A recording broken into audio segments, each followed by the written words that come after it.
What's been going on here in college, man? College life in 2010? Because you've been teaching for how long now? This is my 10th year. 10th year. How have things changed in 10 years? Well, in 10 years, there's been a 42% tuition increase here at UIC. So 42? I think that's greater than the rate of inflation, isn't it? Yeah, a little higher. Yeah, so 42% since 2000. Since 2000. Yeah. And they're actually arguing for another 6%. We have been furloughed from February to June, the end of the fiscal year, we have one furlough day, which means a day without pay each month.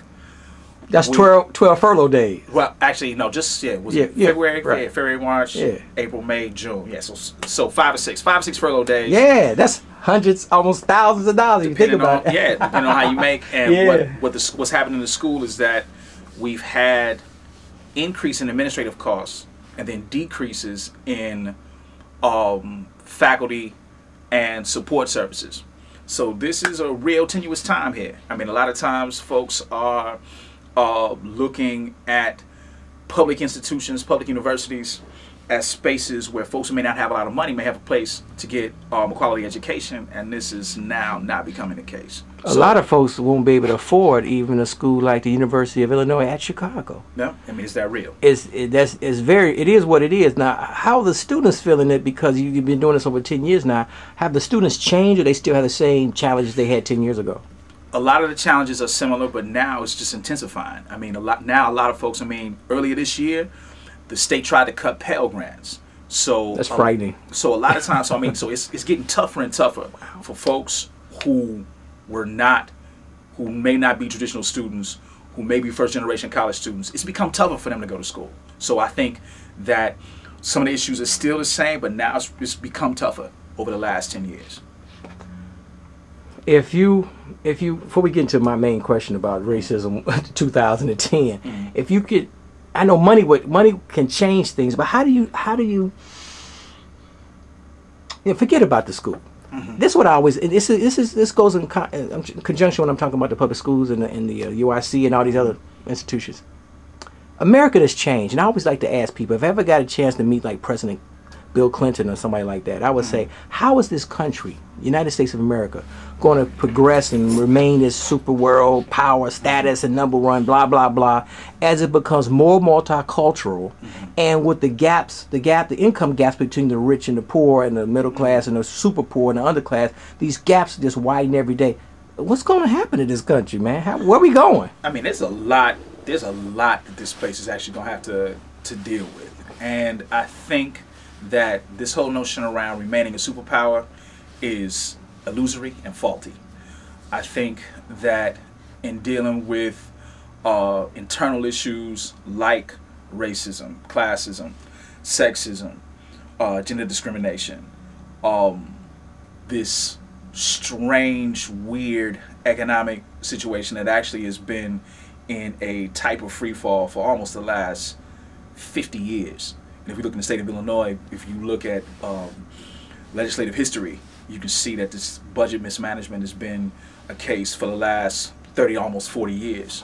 And I think that the future of this place, there's going to have to be some serious redirection, a serious reprioritizing of issues in this place. I mean, I think the healthcare issue as an idea is good, but they're gonna have to really put some stuff up. I mean, that single payer public option is real. You have to have something like that, and that and with issues like immigration, you can't go over to different parts of the world, recruit folks, then bring them over here, and then claim them illegal. That just doesn't make sense.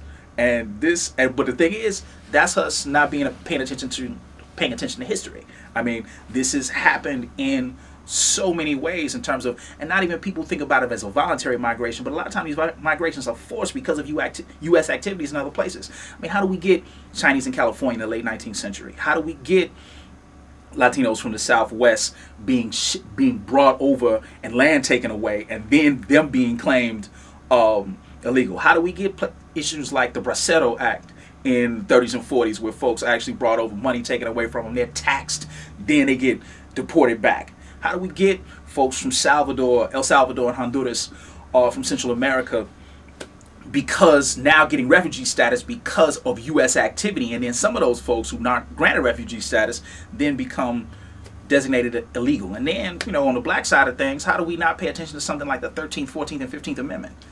That at any time can be repealed and we become illegal. So I mean, this thing around is really understanding, really taking a different view and really understanding that this is they're going to have to be some serious reprioritizing, and it won't come by way of military spending. I mean, that's just the reality of things. Professor Stovall, you sound like a socialist. What I'm saying is that you don't believe in the conservative ideology that believes that we need more market-based, marketplace, market capitalism. I mean, and let me state that publicly. I mean, the market is not the solution. And we see this in schools, I guess the space I know the best.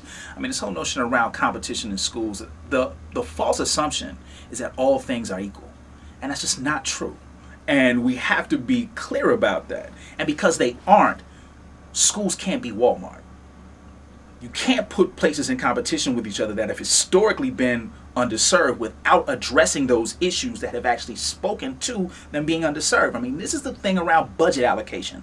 So a lot of times in Illinois, it wasn't so much of squandering. Well, the squandering of the money actually came by way of budget allocation. So real top-heavy administrative costs in terms of bureaucrats, very little support, and then the claim that now the money's gone because we've paid somebody 6 figures to sit in a desk and do nothing. And the folks really make the place run, the secretaries, the administrators, the counselors, all of these folks just get swept. The teachers, all these folks just get swept under the rug and almost are triaged. I shouldn't say almost, they are triaged, you know, for the sake of preserving kind of fat cat salaries. And, you know, we see this in the financial crisis with Wall Street, and it comes all the way down at the state level and district level with schools. I mean, this idea of a market, of a free market economy saving us, I think is ridiculous. You don't believe in that laissez-faire capitalism, huh? It just is not real. I mean, especially when we understand, you know, looking at the United States, that's based. How can we even talk about laissez-faire capitalism without talking about chattel slavery? I mean, this doesn't make sense. And again, we can't be that ahistorical.